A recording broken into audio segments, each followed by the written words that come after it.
2022, año de la revolución cultural para la despatriarcalización, por una vida libre de violencia contra las mujeres. ¿Cómo están, queridos estudiantes? Nuevamente nos encontramos en este espacio para ver un tema más de lo que es el área de Ciencias Sociales para sexto de secundaria. Mi nombre es Patricia Villagómez y este día vamos a hablar sobre el tema de la doctrina de seguridad nacional y las dictaduras militares en América Latina y en Bolivia, pero viendo una primera parte a través de un contexto internacional que nos va a dar una referencia sobre este periodo de las dictaduras que llegaron a nuestro continente.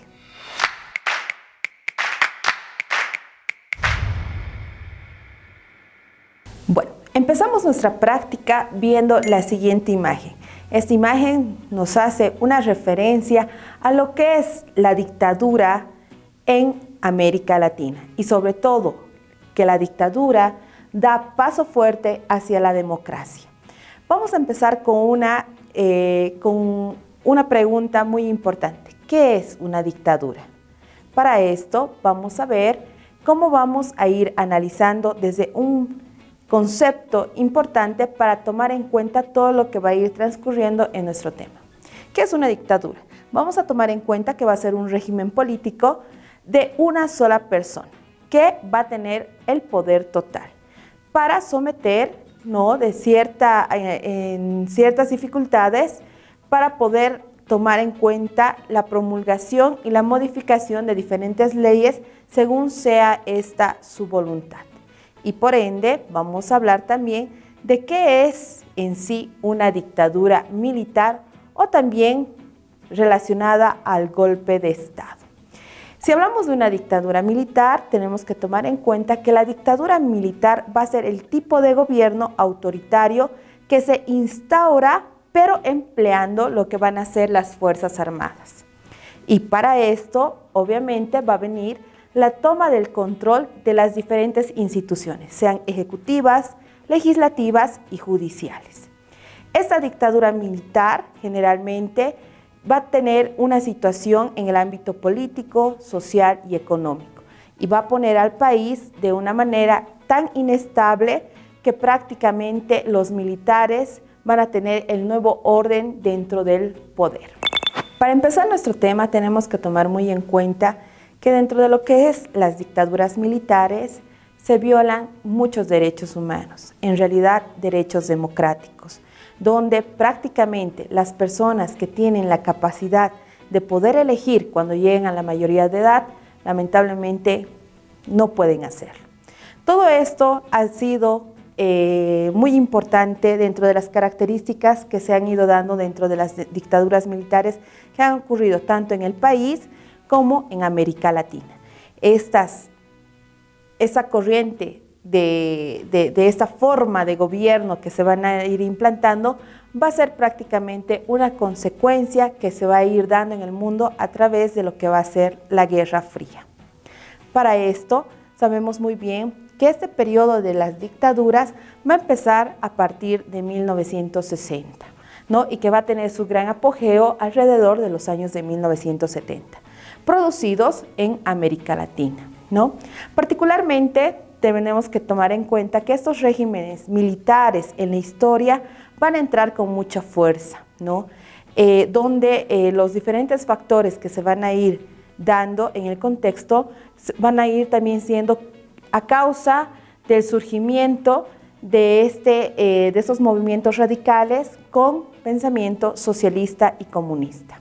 Es así que antes que llegue estos ideales a lo que es América Latina, vamos a ver que Estados Unidos va a luchar para evitar que esto llegue, pero va a ser lamentablemente incongruente porque en 1959 va a venir lo que va a ser la Revolución Cubana.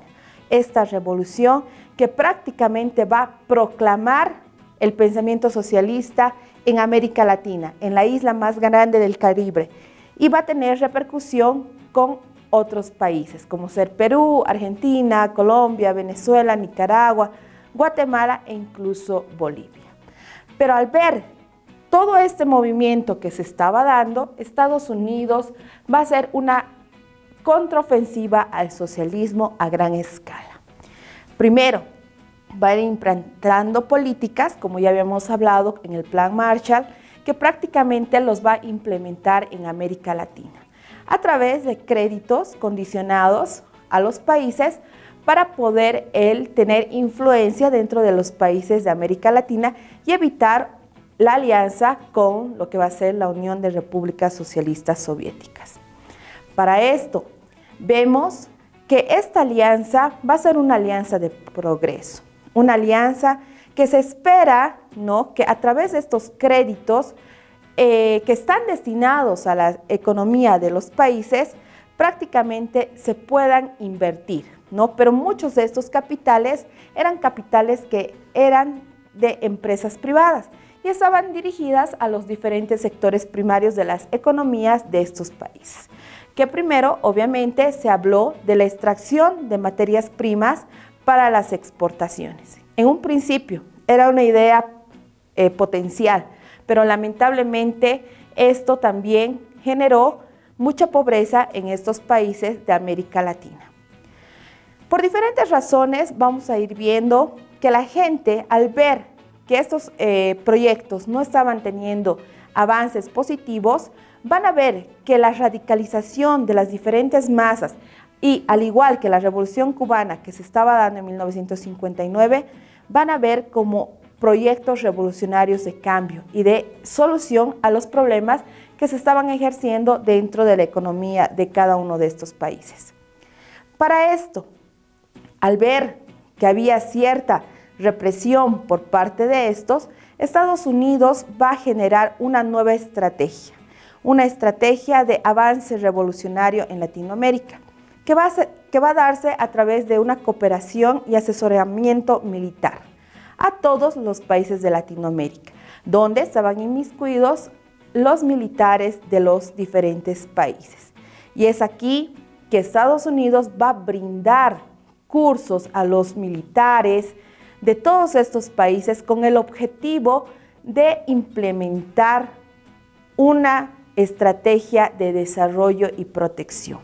Esto se da entre los años de 1950 y 1968, o llamada también la Escuela de los Militares Oficiales Latinoamericanos, donde, por ejemplo, Bolivia casi tenía 3,000 militares dentro de la formación que estaba generando Estados Unidos. Este entrenamiento militar incluía una formación ideológica dentro de lo que hemos denominado la doctrina de seguridad nacional. Muchos ejércitos latinoamericanos se formaron con el objetivo de defender a su patria del enemigo externo. ¿Y quién era el enemigo externo?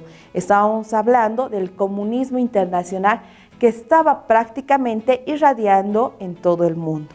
Para eso, ellos de esta manera vieron una forma de subversión y con ella la destrucción de esta ideología política.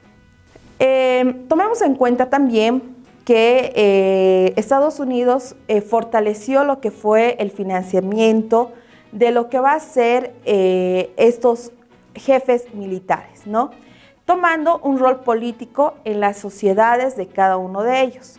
Aunque el pensamiento conservador de cada uno de estos países fue prácticamente la doctrina, como había mencionado, de seguridad nacional, ¿no? Ese fue el justificativo de la intervención política donde prácticamente se van a establecer el ciclo de los militares. Y esta primera fase de ciclo militar va a llegar prácticamente a los países de América del Sur, o llamados también a los países del Cono Sur. Uno de los primeros países en implementar esta dictadura militar va a darse en 1964, ¿no?, donde prácticamente Brasil va a ser uno de los principales impulsores en esta dictadura. Tenemos que tomar en cuenta que a la cabeza del mariscal Castelo Branco prácticamente va a imponer un golpe militar, donde los gobiernos populistas van a quedar de lado y se va a proclamar ¿no? Con independencia y el apoyo de Estados Unidos, dejando de lado el pensamiento socialista de los partidos populistas que estaban en el gobierno. Estamos hablando que en noviembre de 1964 se va a implementar la primera dictadura militar en Bolivia a la cabeza de René Barrientos Ortuño, que para ese entonces era el vicepresidente del tercer gobierno de Víctor Paz Estenssoro. Vamos a ver que Estados Unidos va a ir prácticamente asesorando, ¿no?, a René Barrientos Ortuño para que pueda realizar este movimiento y se pueda realizar un golpe de Estado que va a ir en contra del movimiento obrero minero radicalizado, que para ese entonces tenía gran influencia en los sectores sociales del país. Otro hecho importante también es la dictadura militar en la Argentina, que prácticamente va a empezar en 1966, donde el general Juan Carlos Onganía va a mandar a callar a los sectores radicales y sociales de la Argentina. Esto con el hecho de poder, ¿no?, establecer una dictadura en este país donde el gobierno militar va a dictar sus leyes de represión automática, evitar las huelgas y los conflictos sindicales. Esto también va a afectar en la economía de este país. En nuestra valoración es muy importante reflexionar sobre un mundo a base de la democracia. Es importante crear convicción en cada uno de nosotros y poder defender los derechos humanos a través de lo que ha sido el poder del pueblo. Para nuestra producción tenemos que considerar que es muy importante poder realizar un mapa mental de nuestro tema, de esta primera parte, e ir investigando cuáles han sido los personajes más importantes dentro del proceso de las dictaduras militares en Bolivia. Hagamos un análisis desde el año de 1964 hasta 1982. Bueno, queridos estudiantes, espero que este tema de la doctrina de seguridad nacional, las dictaduras militares en América Latina y en Bolivia, hayan sido de gran importancia para cada uno de ustedes. Me despido. Mi nombre es Patricia Villagómez. Hasta una nueva oportunidad. 2022, año de la revolución cultural para la despatriarcalización, por una vida libre de violencia contra las mujeres.